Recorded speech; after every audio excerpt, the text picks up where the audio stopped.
listening to Let the Bible Speak.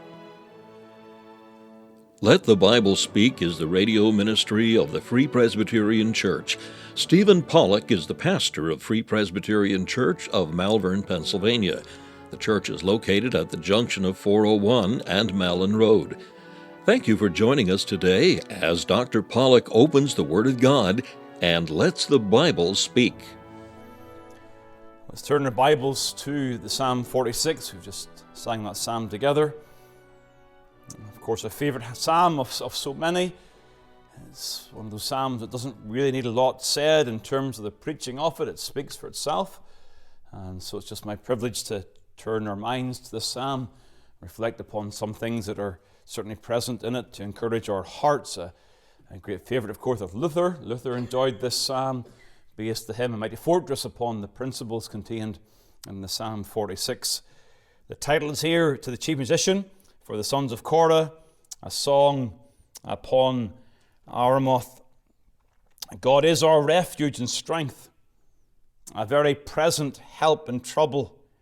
And therefore will not we fear, and though the earth be removed, and though the mountains be carried into the midst of the sea, though the waters thereof roar and be troubled, though the mountains shake with the swelling thereof, Selah. There is a river, and the streams whereof shall make glad the city of God, the holy place of the tabernacles of the Most High. God is in the midst of her. She shall not be moved. God shall help her in that right early. The heathen raged. The kingdoms were moved. He uttered his voice. The earth melted. The Lord of hosts is with us. The God of Jacob is our refuge, Selah. Come, behold the works of the Lord, what desolations he hath made in the earth. He maketh wars to cease unto the end of the earth. He breaketh the bow and cutteth the spear in sunder. He burneth the chariot in the fire. Be still and know that I am God. I will be exalted among the heathen. I will be exalted in the earth. The Lord of hosts is with us. The God of Jacob is our refuge, Selah. Amen. This again is the precious word of the living God. It's the word to our hearts tonight. We look and we see in this psalm a reference to a city. The city of God is its name in verse number 4. It is a holy place. It is holy because God is there. The term tabernacles used there in verse number 5 is a term that speaks of the dwelling places of God. A city that is indestructible. It shall not be moved. Again, the language of verse number 5. We look upon this city and we marvel again at the goodness and the grace of God. But of course we read of another city in the Scriptures, and that's found over in Revelation and the chapters 21 and 22. And in that place there is a description of the visions of John. And it says in verse number 2 of chapter 21 of Revelation, And I, John, saw the holy city, New Jerusalem, coming down from God out of heaven, prepared as a bride adorned for her husband. Again, this city is described in ways that are very similar to the Psalm 46. Verse 3 says, And I heard a great voice out of heaven saying, Behold, the tabernacle of God is with men. And he will dwell with them, and they shall be his people, and God himself shall be with them, and be their God. A city, again, that is holy. Verse 2, I, John, saw the holy city. A city that is the dwelling place of God. God will be with them. He will dwell with them in that third verse. And in this city, there is, of course, a river. Chapter 22, in the verse number 1, And he showed me a pure river of water of life, clear as crystal, proceeding out of the throne of God and of the Lamb. In the midst of the street of it, on either side of the river, was there the tree of life, which bare 12 manner of fruits, and yielded her fruit every month. And the leaves of the tree were for the healing of the nations, and there shall be no more curse. And you're seeing this city. And again, the parallels are very, very clear between the vision of the New Jerusalem in Revelation and the vision of the Old Jerusalem in the Psalm 46. The city imagery describes the place where God's special presence is known. both in the Old and in the New. The gathering of his people to the place where God reigns, the place where God provides for and protects his people. And in that light, we then think of the words of Hebrews chapter 12, "But ye are come unto Mount Zion, and unto the city of the living God, the heavenly Jerusalem, and to an innumerable company of angels, to the general assembly and church of the firstborn." This city, the old Jerusalem, points forward to the new Jerusalem that will come down from heaven. And those images are related to the people of God. And so whenever John is asked about that great city in Revelation 21, and it says in the verse number 9, "And there came unto me one of the 7 angels which had the 7 vials full of the 7 last plagues, and talked with me, saying, Come hither, I will show thee the bride, the Lamb's wife. And he carried me away in the Spirit to a great and high mountain, and showed me the great city, the holy Jerusalem, descending out of heaven from God." We're seeing things in picture terms here. The New Jerusalem is a description of the people of God, the bride of Christ. It is that bride described by Paul in Ephesians chapter 5, the bride that Christ loves and gives himself for. That's the picture here. So it's not that we consider a physical earthly city. Oh yes, that's the original setting of the Psalm 46, but we are encouraged here to see the pictures that point us to God's presence with his people. That which will be true eternally in that new Jerusalem, that God will be with us forever and forever. But also the reality that we are already that city.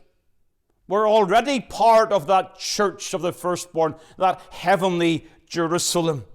And so the Psalm 46 is a psalm that does belong to the people of God. Now you may have immediately assumed that, but the psalm refers to a city and a river. It refers to God's presence in a physical place in terms of the Old Covenant, and therefore you shouldn't assume it applies to you until you work through these particular steps of interpretation. This city is indeed a picture of the church. It's a picture of the people of God in all ages. And to that people there are great encouragements, because this is a church, a city that exists in the presence of enemies. Verse number 6 of our psalm, "The heathen raged, the kingdoms were moved." The church exists in the presence of opposition, of persecution, and all manner of troubles. It's a city that exists in a fallen world. Verse number 2 refers to the earth being removed and the mountains being carried into the midst of the sea. "Though the waters thereof roar and be troubled, though the mountains shake with the swelling thereof." And in Jewish thinking, the tumultuous waters, the troublesome seas, they refer to the troubles lived in this fallen world, and they cause anxiety in the hearts of the people of God. What the psalmist is saying is, no matter what happens to the seas or to the mountains, though the seas are carried into storm and the mountains fall into the seas, no matter what happens, God is still the unchanging God of this city. No matter what happens in our lives, God is still our God if we belong to Christ. So Psalm 46 belongs to the church, and in that light, therefore, it belongs to God's people personally and individually. You see, the church of Christ is not an abstract entity. It's a community. It's an entity made up of individuals who themselves are living stones added to the structure of that city. You know, that temple, you take your imagery, but we're all part individually of that structure, and God is with us and among us. And therefore, just tonight comes this exhortation in verse number 10, "Be still, and know that I am God." It's an exhortation to be still. The imagery used here in the psalm for the Jewish reader describes those things that are intended to provoke the greatest anxiety. Troublesome seas and mountains falling into the sea. These are the things that would cause the greatest care. And the psalmist says, "Be still." In a world that provokes anxiety and care, we are to quite literally relax. It's one of the meanings of the word that's used here in the original. It has a sense of being quiet. But again, not so much that we're quiet in terms of our verbal expression, but that we're quiet in our souls. There's a peace in our hearts. That though the world around us is in chaos, our souls are settled and at peace. Be still and know that I am God. You see, if we are to know this stillness in a world marked by trouble and a world marked by the impacts of the fall and a church marked by persecution, if we're to know this stillness, we must know our God. They always come together. There can be no peace in our hearts without a knowledge of God, and a knowledge of God will lead to that peace in our souls. So tonight, let's remember our God. I want to begin by asking you to consider the Lord's affiliation to His people. And then secondly, just the Lord's action for His people. So first of all, the Lord's affiliation to His people. And when you look at the terms that are used in this psalm, you really see how they build up one upon another. If I can begin with the reference in verse 7 and verse 11 that really act as the refrain in the psalm. The Lord of hosts is with us, the God of Jacob is our refuge. And the first thing to note in terms of the Lord's affiliation is that matter of God's promise to us. He is the God of Jacob.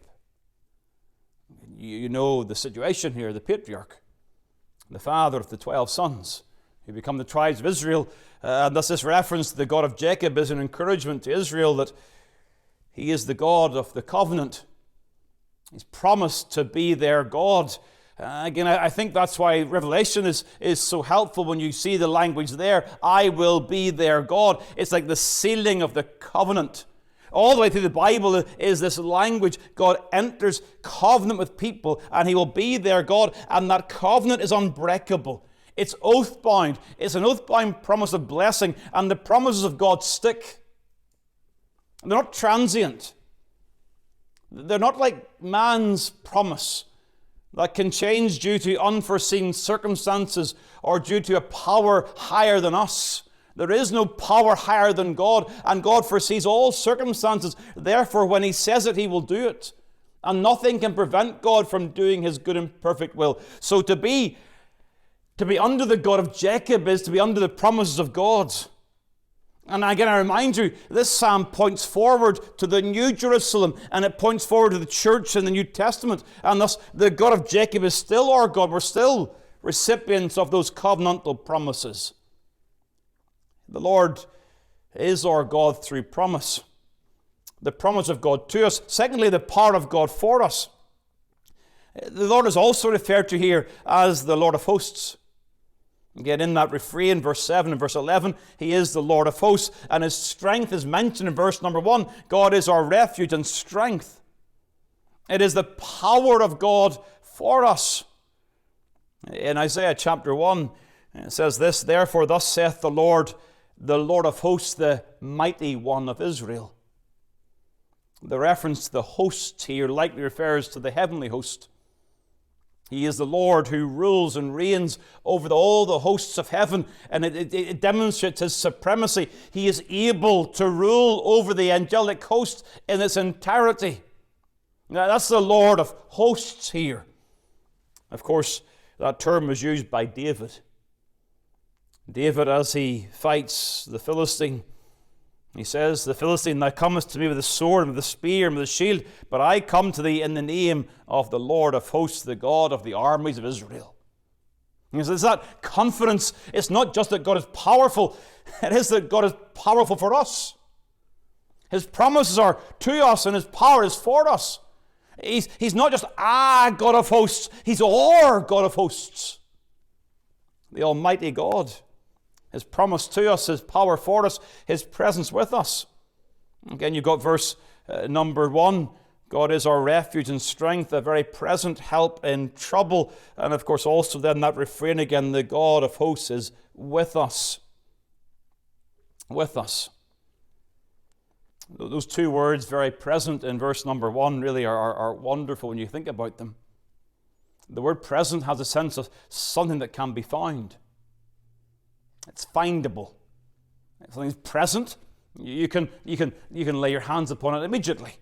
It's right there. You can see it. It's right there and available. It's present. It can be found in the Hebrew language. And you add the word very, it's very findable. Easily found. Very present. Right with us. It's a picture here that we do not need to go far to find our God in our trouble. He's right with us in our trouble. He's not afar off. He's not a God who's distant. He's a God who's present with us. It's the blessings we have. What does that mean? This promise to us, the power for us, His presence with us. Again, note, in our troubles. Well, that leads to the fact His protection is of us. He protects us. He is our refuge. All of these things, they build up the promise of God and the power of God and His presence. His presence is not to mock us. It is to protect us in our trouble. Though the mountains fall into the sea, though our world falls apart, though everything goes upside down and nothing seems right and proper, even then God is still protecting our souls. It's impossible for this world to destroy the soul of the child of God. It's impossible for the devil to destroy the soul of the child of God. Death cannot destroy the soul of the child of God. Because even in death, in the valley of the shadow of death, where is God? He's with us. He's with us at all times. Not far off. Easily found. Right beside us, and thus protects us from every danger in those times of trouble.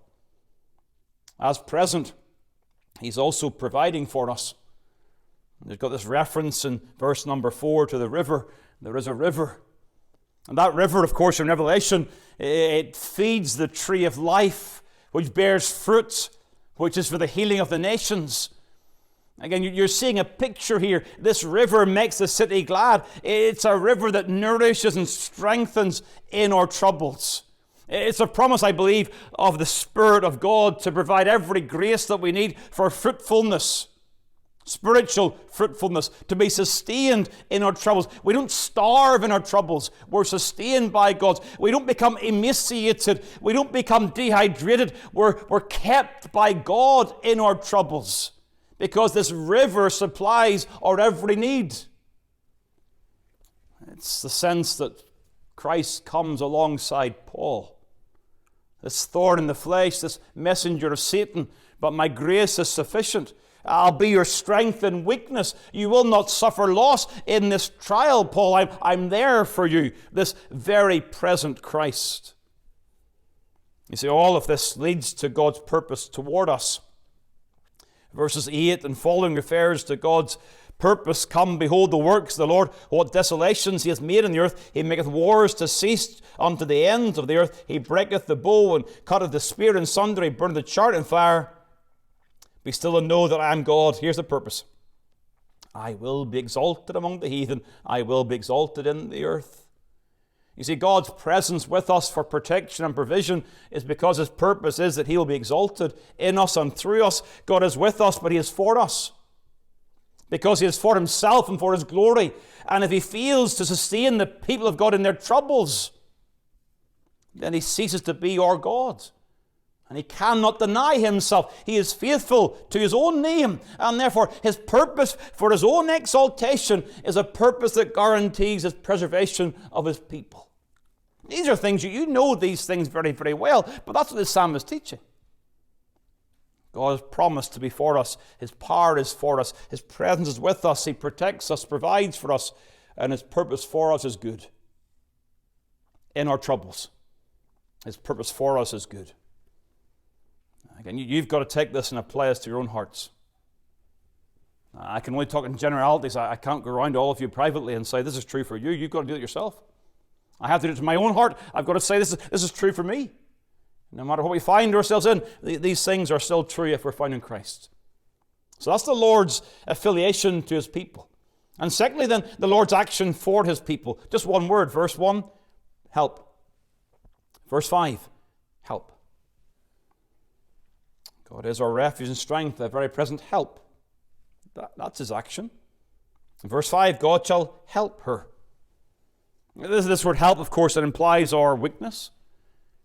It implies our inability to deal with our circumstances. It implies that in and of ourselves we cannot sustain or protect ourselves. That if we're left to our own devices, we'll be destroyed.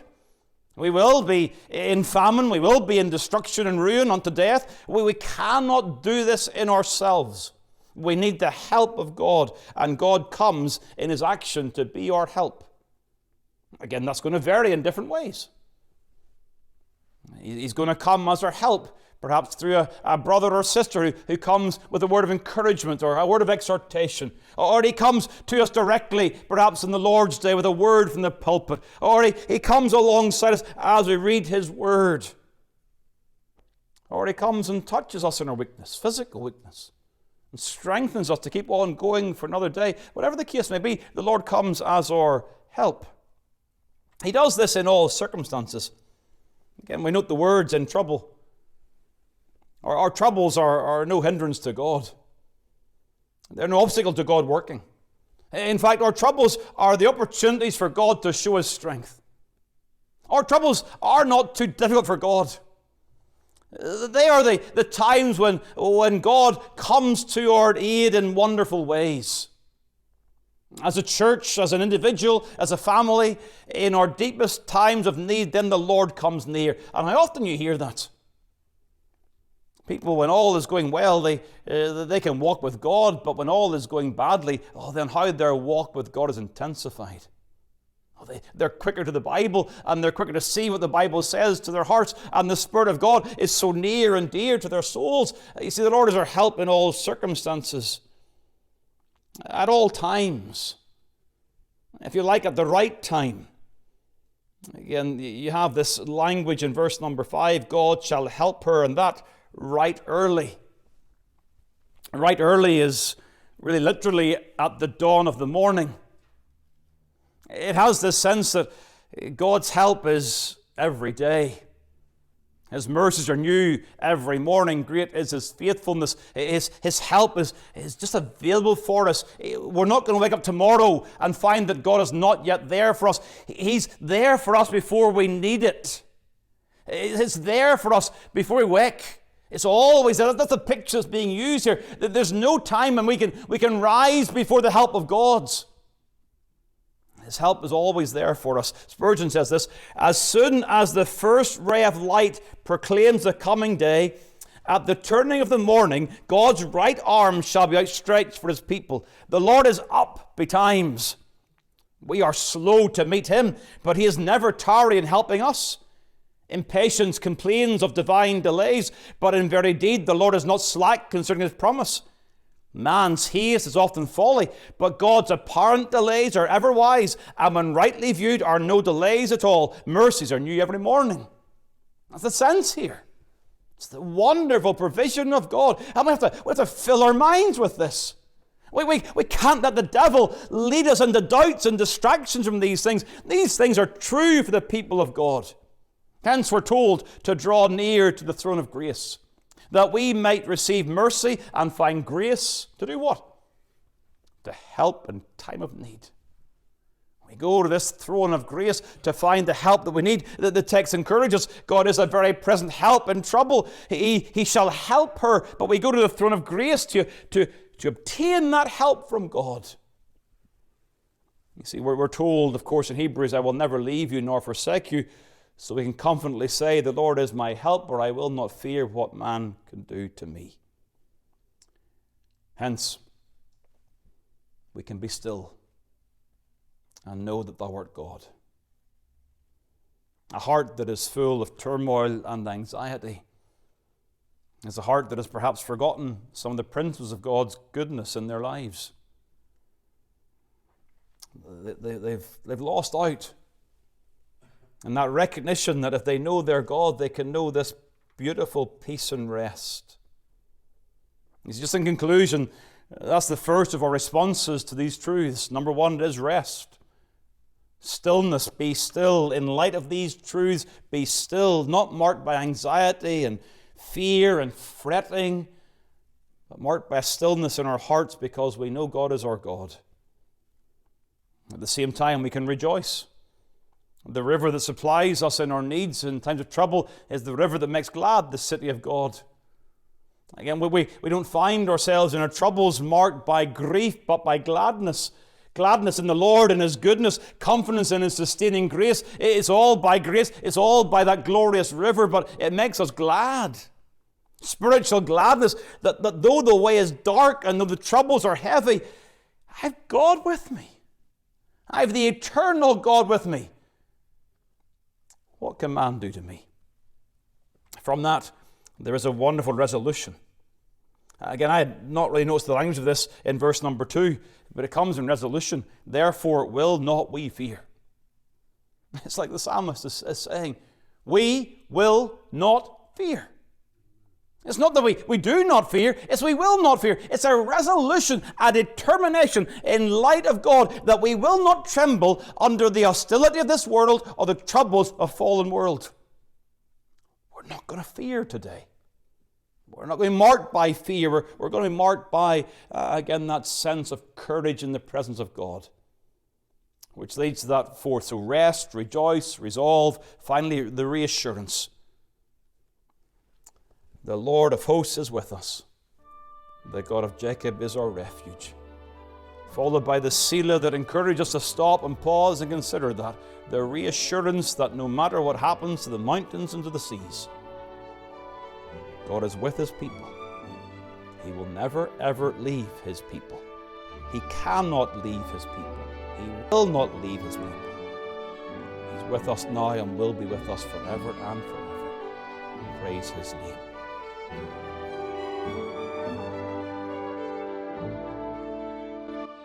Thank you for taking the time to listen to this episode of Let the Bible Speak from Malvern Free Presbyterian Church.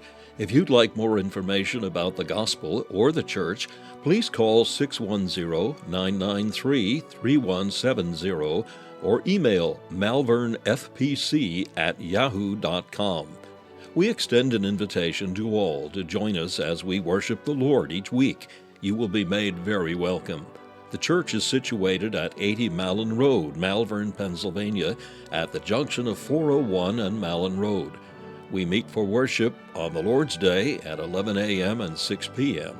A Bible study and prayer meeting is also held on Wednesday evening at 7 p.m. We preach Christ crucified.